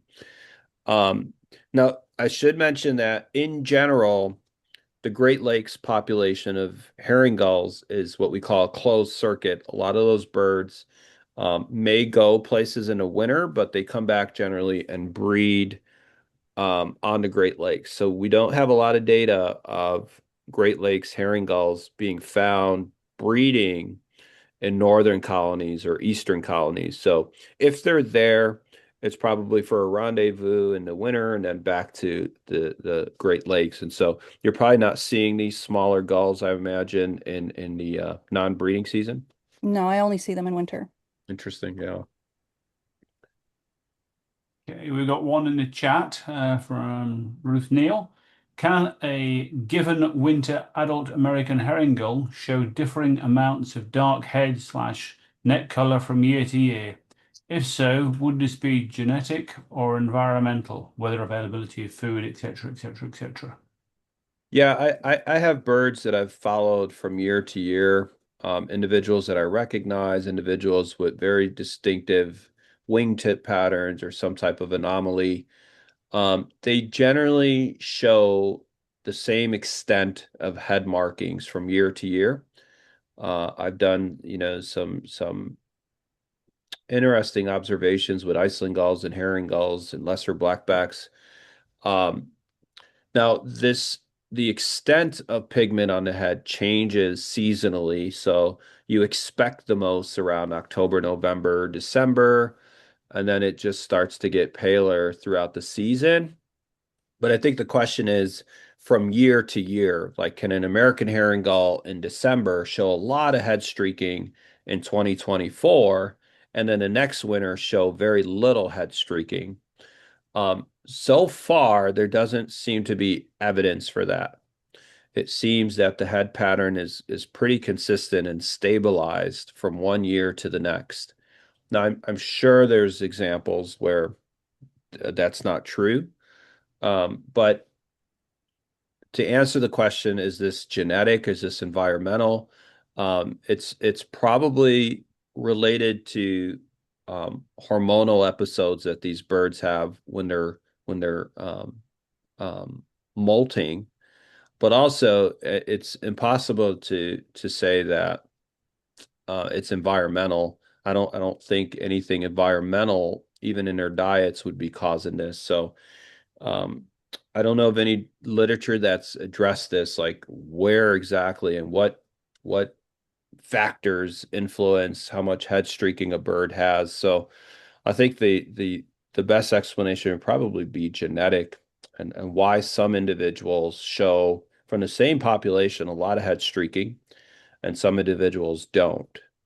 Right? You can take a mated pair of American herring gulls. I know of a few pairs on Lake Erie where the female at a certain time of year will have a lot of head streaking and the male very little. And you look at photos 3, 4 years apart, and it's that same pattern. The female's showing a lot of head streaking, the male not. My guess is there's definitely something physiological there genetically that influenced that head streaking in particular individuals. All right, you're welcome, Ruth. I see this next question here, if you don't mind, Tony, the most social intelligent gull and at ease around humans. In North America, it's on the Atlantic, it's probably laughing gull. Laughing gulls have very much taken to humans. They're not bullies. They have probably the perfect demeanor around humans. On the West Coast, it would probably be Western gull, but they are a little more aggressive. Western gulls will very often find like lactating seals, and they'll peck at the pups. They'll actually try to take milk from the adults. But it varies from place to place. In the old world, black-headed gull is a very social, gregarious species that's taken to humans in most parts of the old world. Someone has asked about the identification of Thayer's gull. I see that. I do have, slides I can share about Thayer's if you'd like. So Richard, Thayer's gull, in many ways, is a perplexing taxon because sometimes it looks like a herring gull, and sometimes it just looks like a dark coomline gull. Thayer's is one of the northernmost breeding large white-headed gulls. And when it was a species 6 or 7 years ago, it was the only gull species that bred strictly in Canada. And so now it's back with the Iceland gulls. And interestingly, they are ecologically a little bit different than Kumlii and Nominate glaucoides in that they migrate, for the most part, southwest over to Yukon territories and end up in places like southern Alaska, Vancouver Island, all the way throughout Washington, Oregon, California. There's a pocket of them found on the Western Great Lakes, where I'm from, Lake Michigan, Lake Superior. The tricky thing about Thayers is we don't know if the type specimen is an accurate representation of Thayer's gull. I do know in biology the type specimen should represent the taxon, but at the time when Thayer's was collected, there were other specimens in the same region that were collected with gray wingtips, and some of them purportedly with almost all white wingtips. So the literature is confusing. The science is very confusing. There haven't been enough systematic studies on this taxon for us to be entirely sure what is happening with it. There's some very energetic, motivated researchers, graduate students, and undergrads that I know now who are very interested in this topic. But to get up to the Arctic and study these birds on very, very dangerous high sea cliffs is almost cost prohibitive. To go up there, a 1 week trip of 2 researchers will cost you about $40,000. That's on average. A 1 week trip for 2 researchers would be about a $40,000 trip. And so to sustain some type of research where you take a team of 4 or 5 people for weeks on end for several years is almost a non-priority for most people in the world. So you would have to have a lot of money to devote to studying this taxon.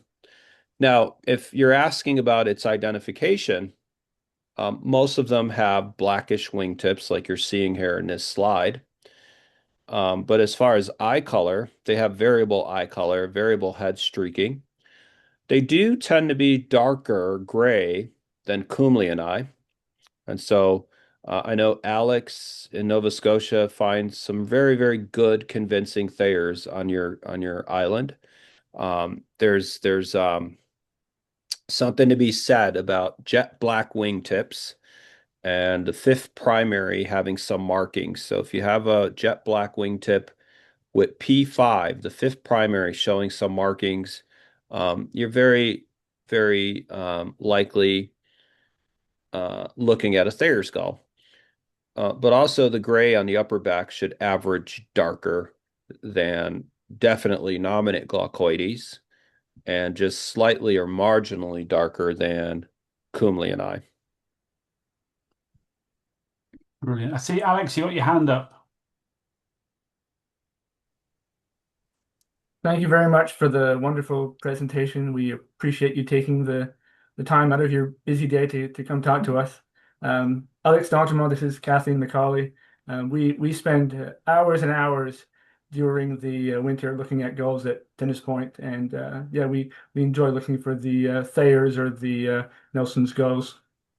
I am curious about lesser blackbacks.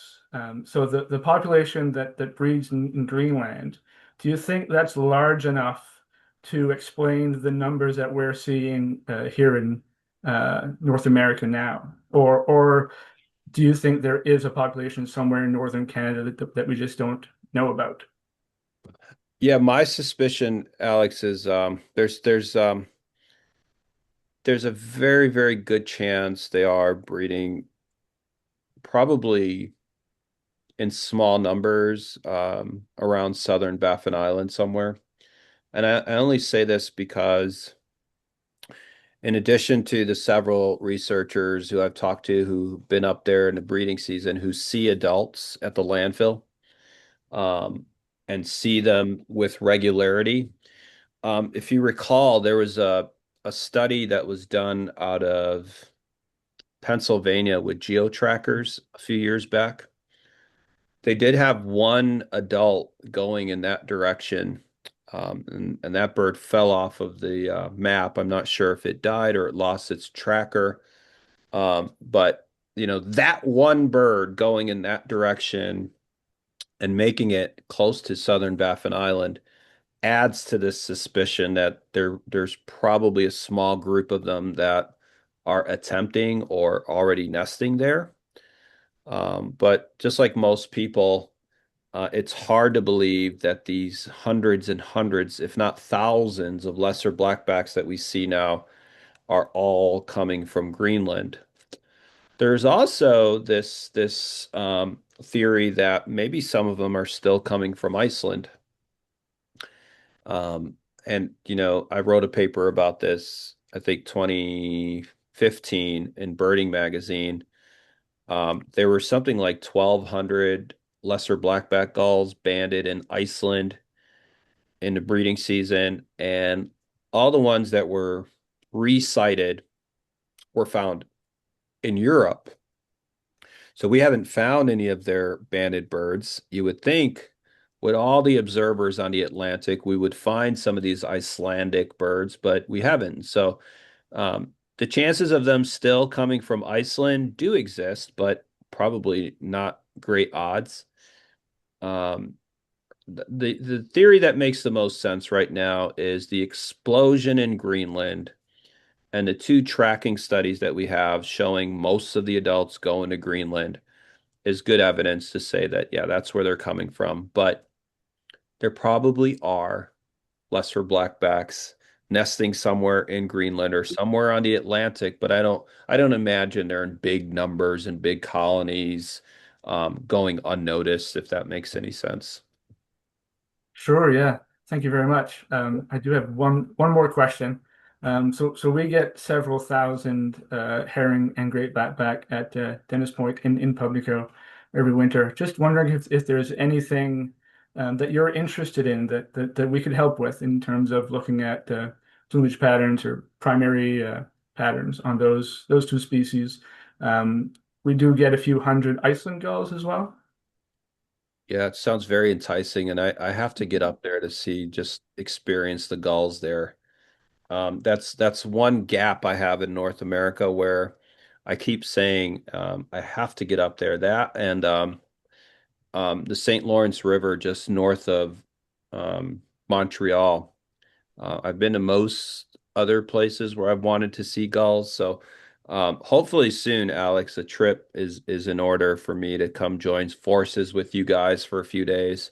But if you can, here are a couple things that I would find helpful. How often in the breeding season do you guys find adult herring gulls with yellowish legs? Mm. So that's one question. And then the other question is just what are the general patterns on breeding adults on the wingtips? Like how often do you have adults with just one mirror versus two mirrors? And what do the P9 patterns look like? So these are things I think people who live in that region, who see these birds in the breeding season around the colonies, can answer.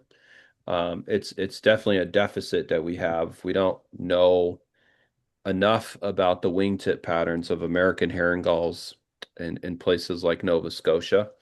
There were these, short, very brief articles written on their wingtip patterns in the late 1990s. But they were from people who just very superficially looked at a couple of wintering flocks on the Niagara River and made some really broad assumptions. So, with you regularly looking at gulls in the summer, it would be great to get a snapshot of, 100 adults and what do those 100 wingtips look like on average? What's the typical average wingtip pattern for a bird in Nova Scotia? Okay, yeah. We don't spend a whole lot of time at the wharves during summer, but I do know that we have about 1,000 breeding herring gulls on the islands in Lobster Bay, and maybe 500 or 600 breeding great blackbacks, and they do frequent the wharfs, feeding on some of the outfall there. But yeah, something that we can certainly look at. So thank you very much. Very welcome. Thank you. Yeah, your challenge, Alex, is to find that breeding colony of lesser blackbacks out there. Oh yeah, they're right under your nose somewhere. Oh, pretty hard, but I gotta say, I just love this shot you've got at your slide number 50. That is in rough, hard shape, that poor bird. Yeah, so I don't know if you noticed the inner wing here, the first primary P1 and P2 have already been replaced. And so, although this bird looks like it's in horrible shape, and it is, notice there is some hope here. This P1 and P2 are new. And so this bird is in its second molt cycle now. It is advanced to the second molt cycle. And that's typically where we first notice this wing molt is the innermost primaries there, the first primary, then the second primary, and they just molt outwardly. Yeah, it's just a great photo. What other questions, if any, have anybody got for Emma? I have a question for you. It's Danny Cameron. Kittiwake. It's spelled with an I in the middle. Is the proper pronunciation actually Kittiwake or is it Kittiwake? Oh, yeah. So I think it depends on the part of the world that you're from. I have friends in Ireland who pronounce it like the latter. Most of my friends in Alaska and the States say kitty wake, but I've heard people in Greenland even say kittiwake, kittiwake. So it's accepted either way then. Yeah, yeah, yeah. The other question I have for you, Amar, and thank you for doing this. Um, I'm on the Northumberland shore or strait rather, in between Pictou and Wood Islands, Prince Edward Island. So I believe this is now the fourth November in a row, maybe the fifth, that we've had a little gull appear at a dam. Sometimes it's been here for like a week and then disappeared for the winter, or other times it's been here for 3 days or 2 weeks kind of thing. And we've watched it get darker each year. Um, so what I'm thinking is they're supposed to be making their way down the eastern coast down towards Florida for the winter season, correct? Yeah, generally they go out to the Atlantic, off Virginia, down to the Carolinas, and some of them are thought to get down to southern Florida, but far offshore. So in that case, like where we never, like not never, but rarely get little gulls in my county, let alone the rest of the province, with the breeding sites being around the Great Lakes and then a few up in the Hudson Bay, is it most likely that this bird that we've now seen come to the same little dam in the same harbor in our area here for 4 years in a row, likely one of the Hudson Bay birds, instead of going a certain direction that the other little gulls are going, it's just found a route that it likes and it knows that it can find food here, and then it's just stopping here as before going farther down south? Yeah, I'd be interested. You- Remind me, what's the age of this bird? Is it an Uh, adult, you said, or Angela, are you still in the chat? I'm a little fuzzy on the details. what would be I interesting? am too. I feel What would like be it Okay. showed up as a juvenile, didn't it? Yeah, did. it got darker each year, so uh Ken usually goes down and finds it each November. So Ken's away in Colombia and someone found it there I think 5 or 6 days ago. So it's around again, but it's middle or late November every year for now I, 4 or 5 years. I Wow. thought last year was an immature, like a juvenile. Oh, was it? I think Maybe. so. Yeah, that would be an interesting question is it the same individual? Because that's pretty common where an individual will find a wintering area and come back the next year because I guess for whatever reason, whatever circumstances, it found food and decided this is a good place to come back to. But if you're finding new birds, like last year was a first cycle, but the year before that was an adult type, that would be something to keep an eye on. There could just be a new food source that they haven't exploited in the past. Um, I think that's happening with Sabin's gull right now. in southern New Brunswick, Maine, where these new Sabins gulls have been popping up in the last few years in late spring. So it may be just one of these things where it'll pass. It'll just be on passage, and now it's made that route part of its permanent migration. So I think you just that makes sense. yeah, yeah. And as far as knowing, what population it came from, I think that's nearly impossible to know.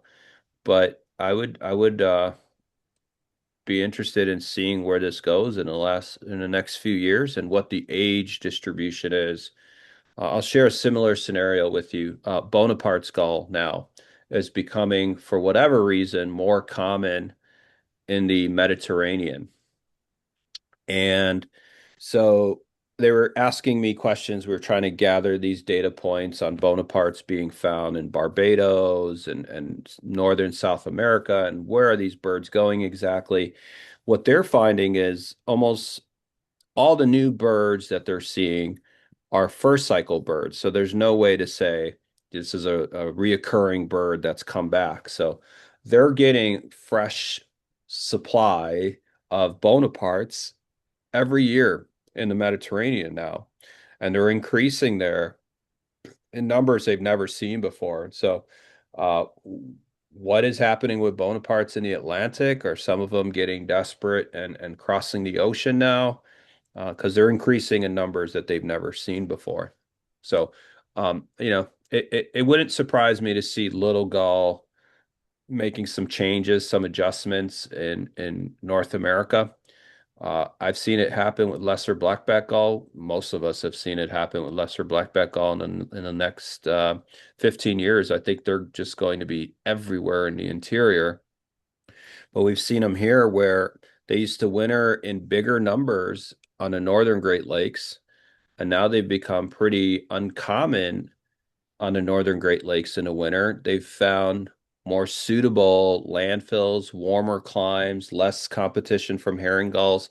I think that's part of the reason why we're seeing so many lesser blackback gulls in the interior is there's less competition from the other large gulls like herring and great blackback.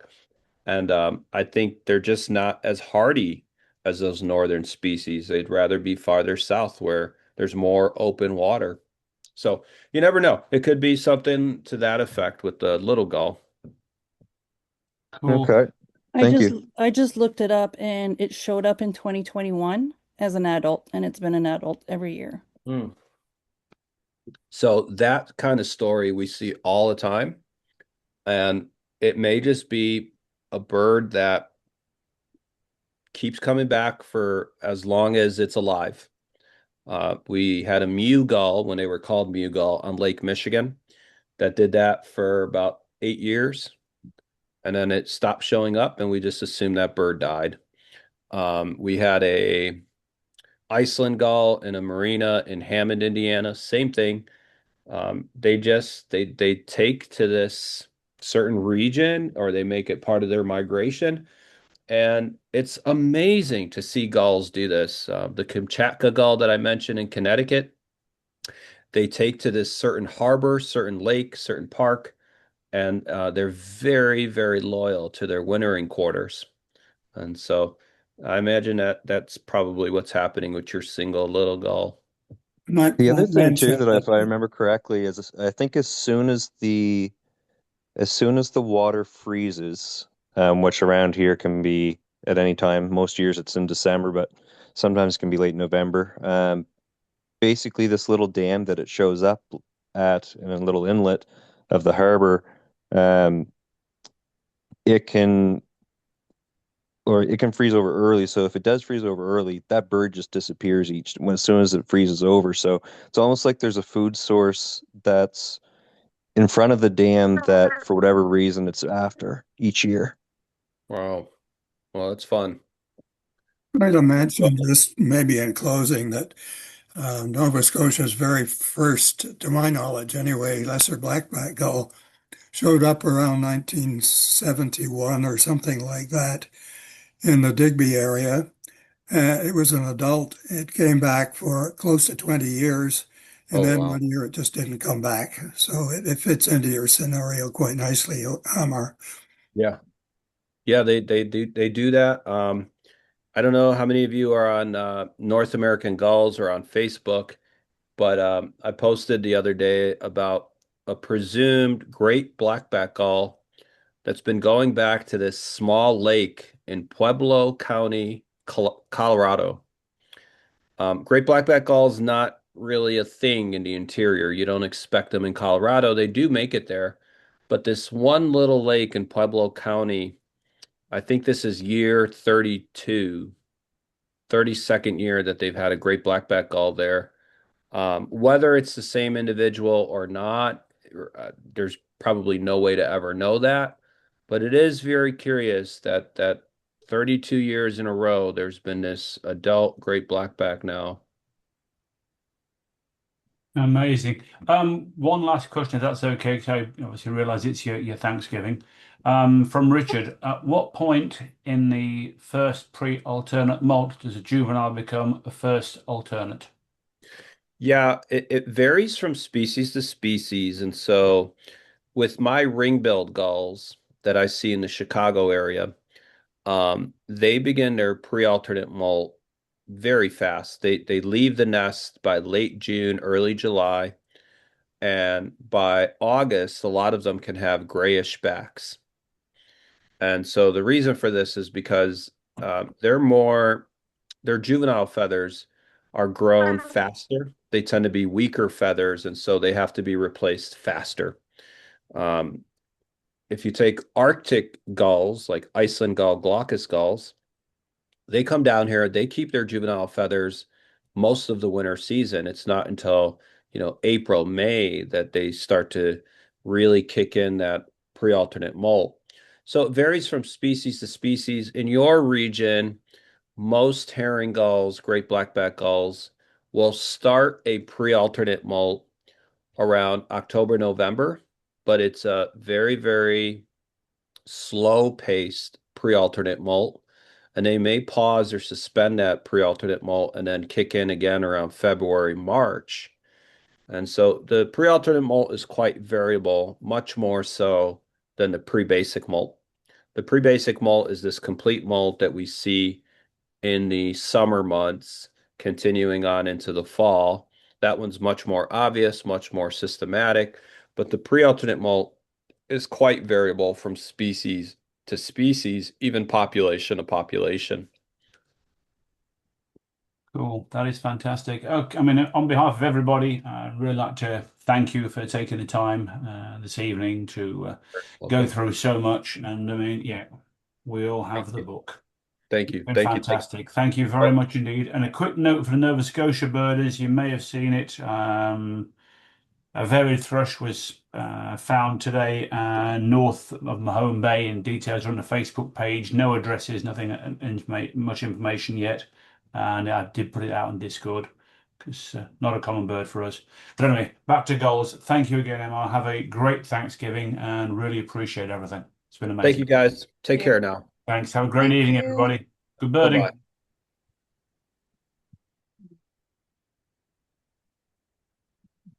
That was good.